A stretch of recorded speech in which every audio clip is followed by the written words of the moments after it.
Welcome back to my channel. और आज हम पढ़ने वाले हैं इंडियन फाइनेंशियल सिस्टम में। सबसे पहले हम पढ़ेंगे इंडियन फाइनेंशियल सिस्टम का ऑर्गेनाइजेशनल स्ट्रक्चर या फिर उसके कंपोनेंट्स। तो इससे पहले कि हम कंपोनेंट्स की ओर जाएं, मैं एक छोटे से डायग्राम की मदद से आपको एक सिंपल सी एक छोटी सी चीज़ एक्सप्लेन करना चाहती हूँ कि दुनिया में दो टाइप के लोग होते हैं। एक होता है सेविंग सेक्टर, यानी कि वो लोग जिनके पास एक्स्ट्रा पैसे होते हैं और ये लोग उसी ताक में होते हैं कि ये पैसा हम कहीं पे सेव कर दें और इस पर हमको इंटरेस्ट मिल जाए, कुछ रिटर्न आ जाए। और दूसरा होता है नीडी सेक्टर, यानी कि बोरोवर्स, जो कि फॉर एग्जांपल जैसे कि कंपनीज़ को हमेशा पैसे की ज़रूरत होती है। तो एक है सेविंग सेक्टर जो निवेश करना चाहता है, इन्वेस्टर्स, और एक है कंपनीज़ नीडी सेक्टर, बोरोवर्स, जिनको हमेशा पैसे की ज़रूरत है। दोनों ही एक दूसरे की ज़रूरत को पूरा कर सकते हैं, लेकिन सेविंग सेक्टर को क्या पता कि किस कंपनी को कहाँ कितने पैसे की ज़रूरत है, और कंपनी को क्या पता कि कहाँ कौन कितनी सेविंग कर रहा है और कौन मुझे पैसा दे सकता है। इसलिए दोनों के बीच में लिंक का काम करती हैं financial institutions, for example banks. अब लोग क्या करेंगे, अपनी जो भी छोटी मोटी सेविंग्स होती है वो बैंक में डाल देंगे। अब बैंक इतना पैसे का क्या करेगी, bank has a pool of funds, bank के पास बहुत सारा पैसा आ जाता है। कंपनीज़ बैंक के पास जाएंगी, लोन ले सकती हैं कि बैंक हमको पैसा चाहिए, हमको लोन दे दो, हमको पैसा दे दो, और सेविंग सेक्टर की ज़रूरत पूरी हो गई, पैसा इन्वेस्ट करके उन्होंने इंटरेस्ट कमा लिया। कंपनीज़ की ज़रूरत भी पूरी हो गई, उनको पैसा चाहिए था, इंटरेस्ट दे के उन्होंने पैसा ले लिया। और बीच में बैंक्स, जो इन दोनों के बीच में लिंक का काम कर रही थी, वो फाइनेंशियल इंस्टीट्यूट ने भी बीच में अपनी कमाई कर ली। तो कुछ इसी तरह से पूरा इंडियन फाइनेंशियल सिस्टम चलता है। अब ये फाइनेंशियल इंस्टीट्यूशंस, मैंने एक एग्जांपल दिया बैंक, ये बैंक हो सकती हैं, ये इंश्योरेंस कंपनीज हो सकती हैं, ये स्टॉक मार्केट हो सकता है, ये नॉन बैंकिंग फाइनेंशियल कंपनीज हो सकती हैं, म्यूचुअल फंड्स हो सकते हैं, म्यूचुअल फंड कंपनीज हो सकती हैं। तो ये है फाइनेंशियल इंस्टीट्यूशंस जो इन दोनों ही सेक्टर्स को जोड़ के रखती हैं, लिंक का काम करते हैं। कुछ इसी से जुड़ा हुआ है हमारा आगे का इंडियन फाइनेंशियल सिस्टम के कंपोनेंट्स या फिर ऑर्गेनाइजेशनल स्ट्रक्चर। अब इंडियन फाइनेंशियल सिस्टम चार चीज़ों से बनता है या फिर ऑर्गेनाइजेशनल स्ट्रक्चर। अब इंडियन फाइनेंशियल सिस्टम चार चीज़ों से बनता है। पहला, फाइनेंशियल मार्केट, जैसे कि स्टॉक मार्केट ही ले लो, तो ये एक इसका कंपोनेंट है, फाइनेंशियल मार्केट। स्टॉक मार्केट तो सिर्फ एक एग्जाम्पल है। दूसरा, फाइनेंशियल इंस्टीट्यूशंस, जैसे कि मैंने बताया बैंक्स, ये इस फाइनेंशियल सिस्टम के, इंडियन फाइनेंशियल सिस्टम में एक हिस्सा हैं। तीसरा होते हैं फाइनेंशियल इंस्ट्रूमेंट्स, वो साधन जिनके ज़रिए से पैसा इधर उधर होता है, लिया दिया जाता है। और लास्ट, फाइनेंशियल सर्विसेज। तो यानी कि अगर कोई पूछे कि what is Indian financial system, तो आपको इन चार चीज़ों का नाम लेना है, financial market, financial institutions, financial instruments and financial services. अब डिटेल में देखते हैं स्ट्रक्चर या components of Indian financial system. तो चार कंपोनेंट्स तो मैंने बता दिए ऊपर के, financial market, financial institutions, financial instruments and financial services.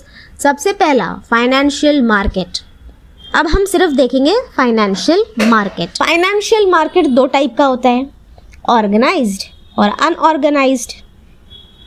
Organised जो कानूनी तौर पे बना है, बाय लॉ, जैसे कि बैंक अगर बनी है तो बैंक एक कानून के तहत बनी है।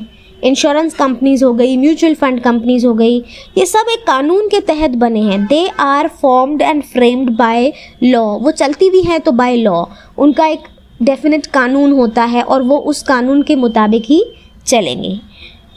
और अनऑर्गेनाइज्ड जो होता है, जैसे कि just suppose, okay, it's not real but just suppose, मेरे पास करोड़ों रुपए हैं, करोड़ों हैं, तो मैं भी पैसा दे सकती हूँ। किसी को अगर पैसा चाहिए तो मेरे से ब्याज पे लेके जावे, तो मैं भी पैसा देती हूँ, लोगों से पैसा लेती हूँ, देती हूँ ब्याज पे, इंटरेस्ट पे। तो मैं भी एक सपोजिंगली एक बैंक की तरह ही काम कर रही हूँ, पैसे की लेन देन कर रही हूँ, लेकिन मैं किसी लॉ से नहीं बनी। I am not made by law, या मेरा कोई कायदा कानून नहीं है जिसके मुताबिक मुझे चलना है।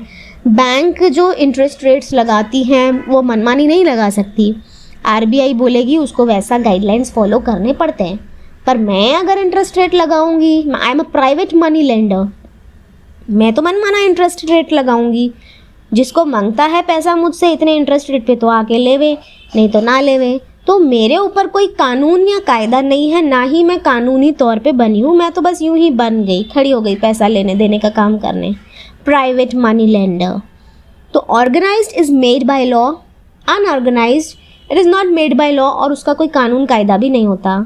दूसरा चीज़, जो ऑर्गेनाइज्ड सेक्टर होता है उसका एक रेगुलेटर होता है। जैसे बैंक्स को रेगुलेटरी इंस्टीट्यूट, बैंक जो हैं उनको रेगुलेट करने वाला होता है आरबीआई। स्टॉक मार्केट है, उसको कौन रेगुलेट करता है? सेबी। म्यूचुअल फंड्स हैं, उनको भी सेबी रेगुलेट करता है। इंश्योरेंस कंपनीज हैं, उनको भी एक रेगुलेटर है उनका भी, that is IRDA, let's call it IRDA, IRDA, insurance regulatory and development authority of India. तो इन सब के ऊपर एक रेगुलेटर है। तो जो कानूनी बना है और जिसके ऊपर एक रेगुलेटर है, उनको कंट्रोल करने वाली कोई इंस्टीट्यूट है, that is called the organised sector, organised market. Unorganised, इसका कोई रेगुलेटर नहीं है। जैसे कि मैं प्राइवेट मनी लेंडर हूँ, पैसा लेती देती हूँ, मैं मनमाना ब्याज लगाऊंगी तो मेरे को आरबीआई नहीं बोल सकती कि तुम इतना ब्याज क्यों ले रही हो, तुम थोड़ा कम लगाओ। आरबीआई मुझे नहीं बोलेगी, because I am unorganised market. तो प्राइवेट मनी लेंडर्स, लैंडलॉर्ड्स, ये सारी चीज़ें हम आगे देखेंगे कि कौन कौन ऑर्गेनाइज सेक्टर में आता है, वो सारे अनऑर्गेनाइज्ड कहलाते हैं। अनऑर्गेनाइज्ड की कहानी फ़िलहाल यहीं ख़त्म करते हैं। ऑर्गेनाइज्ड दो टाइप का और है, मनी मार्केट और कैपिटल मार्केट। दोनों में ही पैसा लिया भी जाता है और दिया भी जाता है। तो फिर दोनों में फ़र्क क्या हुआ? फ़र्क दोनों में टर्म का है कि मनी मार्केट शॉर्ट टर्म का है और कैपिटल मार्केट लॉन्ग टर्म का है। अब शॉर्ट टर्म बोले तो कितना शॉर्ट टर्म, यानी कि लेस दैन 1 ईयर, और लॉन्ग टर्म यानी कितना, मोर दैन 1 ईयर। तो अगर आपको 1 साल से कम समय के लिए पैसा चाहिए तो आप मनी मार्केट से उठा सकते हैं। अगर आपको 1 साल से अधिक समय के लिए पैसा चाहिए तो आप कैपिटल मार्केट से उठा सकते हैं। तो दोनों का फ़र्क सिर्फ़ और सिर्फ उनके टर्म में है। One is short term, another one is long term. Money market and capital market. Money market का कहानी यहीं पूरा करके, कैपिटल मार्केट फिर से 2 टाइप का होता है, primary capital market, secondary capital market. Primary capital market, इसको अब एक स्टोरी फॉर्म में मैं आपको बताती हूँ कि एक कंपनी है, मान लीजिए एक कंपनी है और उसने पहली बार शेयर्स इशू किए। पहला इशू है कंपनी का, first time the company is issuing it's shares for the first time. ये शेयर्स फर्स्ट हैंड शेयर्स हैं, सेकेंड हैंड तो नहीं है। और अगर आप कंपनी से डायरेक्ट पहली बार जो शेयर्स इशू हो रहे हैं वो आप ख़रीद रहे हैं, तो that is called primary capital market, जिसे हम कहते हैं IPO, इनिशियल पब्लिक ऑफरिंग। या कंपनी दोबारा भी जब शेयर्स इशू करती है, चालू कंपनी है, 20 साल पुरानी कंपनी है, पर उसको फिर से पैसे की ज़रूरत पड़ी, उसने फिर से शेयर्स इशू किए, तो ये भी जो शेयर्स हैं ये भी IPO ही कहलाएगा, ये भी प्राइमरी कैपिटल मार्केट ही कहलाएगा, क्योंकि ये फर्स्ट हैंड शेयर्स हैं। तो primary capital market is nothing but the IPOs जो कंपनी इशू करती हैं। IPO क्या होते हैं उसका डिटेल वीडियो मैं आने वाले वीडियोस में ज़रूर बनाऊंगी, अगर आप जानना चाहते हैं तो, और अगर आप जानते हैं तो इट्स वेल एंड गुड, वरना मैं वीडियो तो बनाऊंगी ही। बात करते हैं सेकेंडरी कैपिटल मार्केट की। सेकेंडरी कैपिटल मार्केट, अब एक बार कंपनी ने शेयर्स इशू किया, मान लो आपने एक IPO में अप्लाई किया और आप हैं और मैं हूँ, मेरा IPO लग गया, मैं डायरेक्ट कंपनी से शेयर खरीदी, आपका IPO नहीं लगा, सपोज, बुरा मत मानना, पर आपका नहीं लगा IPO और आप ख़रीदना चाहते हो उस कंपनी के शेयर्स, मेरा लगा था, मेरा IPO लग गया प्राइमरी कैपिटल मार्केट में। अब ये शेयर्स स्टॉक मार्केट में लिस्ट होते हैं। लिस्टिंग के बाद वो स्टॉक मार्केट में इजीली उनका ट्रेडिंग हो सकता है, उनको बेचा जा सकता है, दूसरे लोग उसको आके ख़रीद सकते हैं, उसका ट्रेडिंग शुरू हो जाएगा। लेकिन अब जो स्टॉक मार्केट में ट्रेड आया है वो फर्स्ट हैंड नहीं है, वो तो सेकेंड हैंड हो गया, क्योंकि एक बार मैं उनको ख़रीद चुकी थी, अब मैं वहाँ जाके उनको बेच रही हूँ, स्टॉक मार्केट में जाके उनको बेच रही हूँ, that will be second hand shares. आप खरीद सकते हो अभी भी उस कंपनी के शेयर्स, लेकिन अब जो शेयर होगा वो फर्स्ट हैंड नहीं होगा, वो सेकेंड हैंड होगा। सेकेंड हैंड शेयर्स आप स्टॉक मार्केट से खरीद सकते हो। तो ये कहलाता है, स्टॉक मार्केट ही कहते हैं इसे, और स्टॉक मार्केट को ही सेकेंडरी कैपिटल मार्केट कहते हैं, क्योंकि यहाँ पे आपको second hand shares and bonds, debentures वगैरह मिलते हैं। तो ये है प्राइमरी कैपिटल मार्केट, जिसे हम IPO के नाम से जानते हैं। सेकेंडरी कैपिटल मार्केट यानी कि स्टॉक मार्केट। ये है पूरे फाइनेंशियल मार्केट की कहानी। अब आते हैं फाइनेंशियल इंस्टीट्यूशंस पे। इंस्टीट्यूशंस जैसे मैंने पिछले डायग्राम में बताया, सेविंग सेक्टर है, नीडी सेक्टर है, बीच में जोड़ने वाली कुछ इंस्टीट्यूशंस होती हैं जो दोनों की ज़रूरतों को पूरा करती हैं, जैसे कि banks, insurance companies, mutual fund companies, NBFCs यानी कि नॉन बैंकिंग फाइनेंस कंपनीज वगैरह वगैरह। ये वो सारी इंस्टीट्यूशंस हैं जो पैसा इधर उधर करने में काम आती है, सेविंग सेक्टर से नीडी सेक्टर में पैसे को ट्रांसफ़र करने के काम आती हैं। अब बात करते हैं फाइनेंशियल इंस्ट्रूमेंट्स की। हमने आगे पढ़ा था कि दो टाइप के मार्केट होते हैं, मनी मार्केट और capital market, short term long term. तो इंस्ट्रूमेंट्स भी उन दोनों के ही हैं, मनी मार्केट के इंस्ट्रूमेंट्स और कैपिटल मार्केट के इंस्ट्रूमेंट्स। मनी मार्केट के इंस्ट्रूमेंट्स होते हैं जैसे कि commercial paper, certificate of deposit, treasury bill, CBLO वगैरह वगैरह। इनको डिटेल में हम अगले वीडियो में देखेंगे। दूसरा है कैपिटल मार्केट इंस्ट्रूमेंट्स यानी कि लॉन्ग टर्म, जिसमें होता है 1 साल से ज़्यादा। ये बहुत कॉमन है, share, debentures, preference shares, bonds वगैरह वगैरह। ये सारे शेयर, डिबेंचर वगैरह सब कैपिटल मार्केट के इंस्ट्रूमेंट्स हैं, क्योंकि ये लॉन्ग टर्म के होते हैं और आपने सुने भी होंगे।